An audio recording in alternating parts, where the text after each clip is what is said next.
सोमवार व्रत कथा। किसी नगर में एक धनी व्यापारी रहता था। दूर दूर तक उसका व्यापार फैला हुआ था। नगर के सभी लोग उस व्यापारी का सम्मान करते थे। इतना सब कुछ संपन्न होने के बाद भी वो व्यापारी बहुत दुखी था, क्योंकि उसका कोई पुत्र नहीं था, जिस कारण अपने मृत्यु के पश्चात व्यापार के उत्तराधिकारी की चिंता उसे हमेशा सताती रहती थी। पुत्र प्राप्ति की इच्छा से व्यापारी प्रत्येक सोमवार भगवान शिव की व्रत पूजा किया करता था और शाम के समय शिव मंदिर में जाकर शिवजी के सामने घी का दीपक जलाया करता था। उसकी भक्ति देखकर मां पार्वती प्रसन्न हो गईं और भगवान शिव से उस व्यापारी की मनोकामना पूर्ण करने का निवेदन किया। भगवान शिव बोले, इस संसार में सबको उसके कर्म के अनुसार फल की प्राप्ति होती है। जो प्राणी जैसा कर्म करते हैं उन्हें वैसा ही फल प्राप्त होता है। शिवजी द्वारा समझाने के बावजूद मां पार्वती नहीं मानी और उस व्यापारी की मनोकामना पूर्ति हेतु वे शिवजी से बार बार अनुरोध करती रहीं। अंततः माता के आग्रह को देखकर भगवान भोलेनाथ को उस व्यापारी को पुत्र प्राप्ति का वरदान देना पड़ा। वरदान देने के पश्चात भोलेनाथ मां पार्वती से बोले, आपके आग्रह पर मैंने पुत्र प्राप्ति का वरदान तो दे दिया, परंतु इसका ये पुत्र 16 वर्ष से अधिक समय तक जीवित नहीं रहेगा। उसी रात भगवान शिव उस व्यापारी के स्वप्न में आए और उसे पुत्र प्राप्ति का वरदान दिया और उसके पुत्र के 16 वर्ष तक जीवित रहने की भी बात बताई। भगवान के वरदान से व्यापारी को खुशी तो हुई, लेकिन पुत्र की अल्पायु की चिंता ने उस खुशी को नष्ट कर दिया। व्यापारी पहले की तरह सोमवार के दिन भगवान शिव का विधिवत व्रत करता रहा। कुछ महीनों के बाद उसके घर एक अति सुंदर बालक ने जन्म लिया और घर में खुशियां ही खुशियां भर गईं।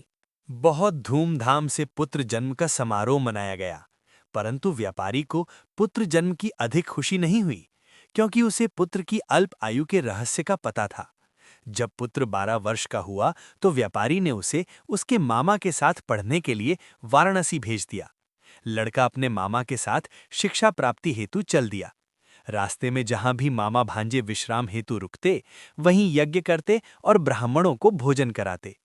लंबी यात्रा के बाद मामा भांजे एक नगर में पहुंचे। उस दिन नगर के राजा की कन्या का विवाह था, जिस कारण पूरे नगर को सजाया गया था। निश्चित समय पर बारात आ गई, लेकिन वर का पिता अपने बेटे की एक आंख से काने होने के कारण बहुत चिंतित था। उसे भय था कि इस बात का पता चलने पर कहीं राजा विवाह से इनकार न कर दे, इससे उसकी बदनामी भी होगी।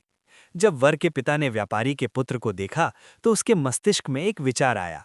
उसने सोचा, क्यों न इस लड़के को दूल्हा बनाकर राजकुमारी से विवाह करा दूं। विवाह के बाद इसको धन देकर विदा कर दूंगा और राजकुमारी को अपने नगर ले जाऊंगा। वर के पिता ने लड़के के मामा से इस संबंध में बात की। मामा ने धन मिलने के लालच में वर के पिता की बात स्वीकार कर ली। लड़के को दूल्हे का वस्त्र पहनाकर राजकुमारी से विवाह कर दिया गया। राजा ने बहुत सारा धन देकर राजकुमारी को विदा किया। शादी के बाद लड़का जब राजकुमारी के साथ लौट रहा था तो वो सच नहीं छिपा सका और उसने राजकुमारी के ओढ़नी पर लिख दिया, राजकुमारी, तुम्हारा विवाह मेरे साथ हुआ था। मैं तो वाराणसी पढ़ने के लिए जा रहा हूं और अब तुम्हें जिस नवयुवक की पत्नी बनना पड़ेगा वो काना है।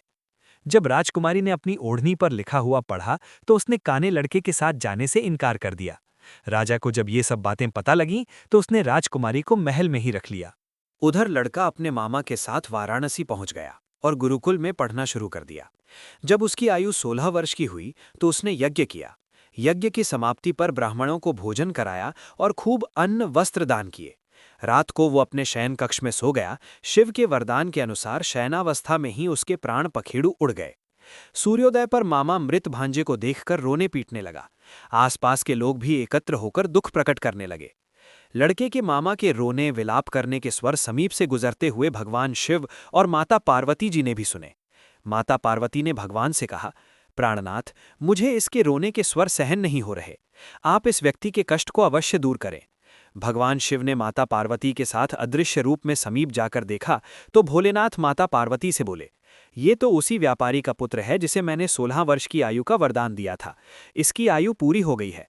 मां पार्वती ने फिर भगवान शिव से निवेदन कर उस बालक को जीवन देने का आग्रह किया।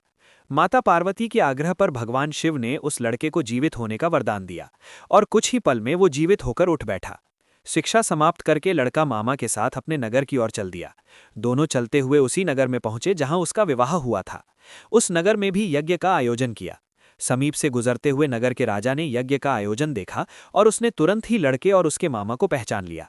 यज्ञ के समाप्त होने पर राजा मामा और लड़के को महल में ले गया और कुछ दिन उन्हें महल में रखकर बहुत सा धन, वस्त्र आदि देकर राजकुमारी के साथ विदा कर दिया। इधर भूखे प्यासे रहकर व्यापारी और उसकी पत्नी बेटे की प्रतीक्षा कर रहे थे। उन्होंने प्रतिज्ञा कर रखी थी कि यदि उन्हें अपने बेटे की मृत्यु का समाचार मिला तो दोनों अपने प्राण त्याग देंगे। परंतु जैसे ही उसने बेटे के जीवित वापस लौटने का समाचार सुना तो वो बहुत प्रसन्न हुआ।